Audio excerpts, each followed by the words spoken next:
ફક્ત બાળકો માટે.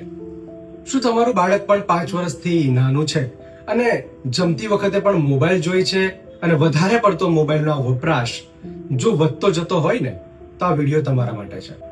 ઓપીડીનો આ એક કેસ કે જેમાં બાળક અમારી પાસે 3.5 વર્ષનું છે અને જેમાં અતિશય મોબાઈલ જોવાનું કામ, એટલે કે જ્યારે એનો સ્ક્રીન ટાઈમ અમે ચેક કર્યો ને ત્યારે અમને ધ્યાનમાં આવ્યું કે 4 કલાક એ રોજ મોબાઈલ જોઈ છે. ફક્ત સવારે અને સાંજે એ અલગ. જ્યારે મોબાઈલ એને મળી જાય ને ત્યારે જે શાંતિથી બેસે. આવી કેટલી બધી બાબતોના લઈને એના કેટલાક ડેવલપમેન્ટ જ્યારે અમે ચેક કર્યા ને ત્યારે એના માઇલસ્ટોન ખૂબ ડીલે હતા. એટલે કે બોલવાનું ખૂબ મોડું થયું, આઈ કોન્ટેક્ટ એના ઇમ્પ્રુવ નતા થયા. જ્યારે સોશિયલાઇઝેશન કરવાની વાત આવે ને ત્યારે બાળક બહાર જતું ન હતું અને સાથે જ્યારે મોબાઈલ છીનવી લો ને એટલે કે લઈ લો ત્યારે ડરી જતું. આના સિવાય તો ઘણી બધી બાબતો હતી. આ બધા સિમ્પટમ્સ ઓટિઝમના છે, પણ આની સાથે જોડાયેલા કેટલાક લક્ષણો વર્ચ્યુઅલ ઓટિઝમના પણ છે.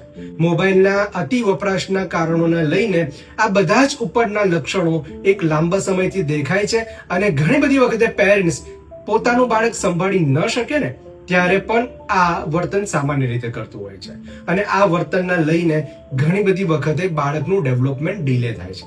ફિઝિકલ એક્ટિવિટી ઓછી થઈ જાય છે, પોતાનું સ્પીચ ઓછું થઈ જાય છે, આઈ કોન્ટેક્ટ નથી કરી શકતું, લોકો સાથે સોશિયલાઇઝેશન નથી કરી શકતું. આ બધા જ લક્ષણો એક સમયાંતરે ખબર પડે છે.